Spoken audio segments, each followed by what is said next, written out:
This tree will bleed until there's peace in the world. This is Foraging with the lads. Ricky dropping down some cultures. First up, we're swapping some mushroom goodies at the yard. Liquid cultures and tinctures. When nature beats you to the bounty. We'll let those guys have that one. Seb dropped off some truffles. These are the clean ones. I made a forage basket. Made from recycled materials. A homeless man carrying the homeless forage basket. This is called deer vomit, but it's normally orange and white, I think. When it bleeds red, it's because there's conflict and peace needs to be resolved. We've got a chicken of the woods mushroom in trouble. Oh, fuck yeah, no. We need to save this mushroom. It is seriously dehydrated. The mushroom was too high, so we carried on. So this is another yew tree, and it's got this weird white-pawed mushroom. Got it. Look at that beauty. I climbed up and got them. Lucidium. Carnosum. Ganoderma carnosum is a reishi type mushroom that's specific to the yew tree. But please don't eat any mushroom from the yew tree because it can contain deadly toxins. Toast and mushrooms in the basket. No surprise. Bear dryad saddles. We're going to leave these. We've got so many. We'll just let these guys through. We've got the wild straw. Herb Robert. Forage basket slinging around the shoulder. Next up, we're hitting a fungi log. Dog's vomit slime mould on oyster mushroom. Dog's vomit slime mould is edible, but it looks like sick. Cool.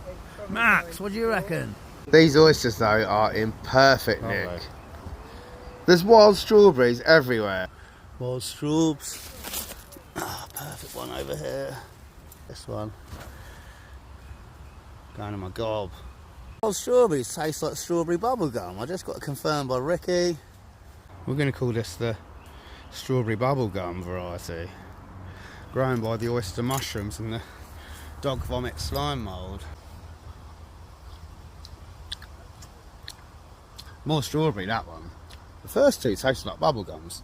So now we've stumbled upon the wild raspberries. Loads of them. And we're going to make jam.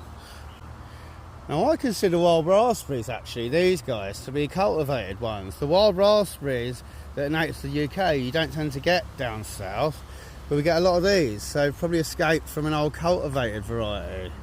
These look great though. So many wild strawberries about. I'm gonna smash a shitload out. This may not be a strawberry as you'd expect it, but actually this is the most delicious strawberry.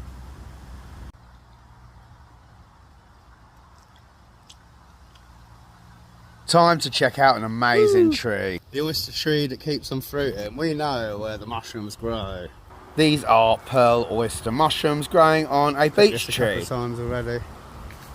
Just keeps on giving. Release those spores, baby. So we're going to remove some of the mushrooms that are good to eat and leave the rest. Look at that. Pearl oysters are delicious, but please do your own research. We confirm this with a spore print. Take care when picking your mushrooms. You want them in perfect nick when you get home. A nice basket of mushrooms. Left some on the tree to keep sporulating. This is the love story of a pair of trees. This one's dead on the top, but its lover is still holding it. The homeless basket broke. I guess you expect a homeless man to find so many mushrooms. So I'm out with Ricky, the urban forage mycologist, and we're just walking around some woods because we can smell mushrooms. The Great Wood is where we grew up. It's where urban forage grew up. It is the greatest of all woods. I'm going to put some more Walk in the Great Wood dates on for mushroom season, by the way. Next up, Mirabelle cherry plums. These go brilliant yellow. That's when they're ready. they're a hybrid between a cherry and a plum tree. Here's how to see if your green walnuts are ready for pickling. So we're going to see if the walnuts are ready. Well, I think they might be past the time they're ready. You want no resistance, basically. Absolutely no resistance there. So there should be no outer husk. So this is our green walnut. Oh mate, it's got a walnut in there. And we basically want this husk to not be hard. The inner green band is what will eventually form the walnut husk as we know it. So the walnuts are good for picking now. Get your walnuts, get pickling. Nice little berry haul to finish the day. And thank you very much for watching. We are Urban Forage. Stay tuned for more mushroom and foraging content.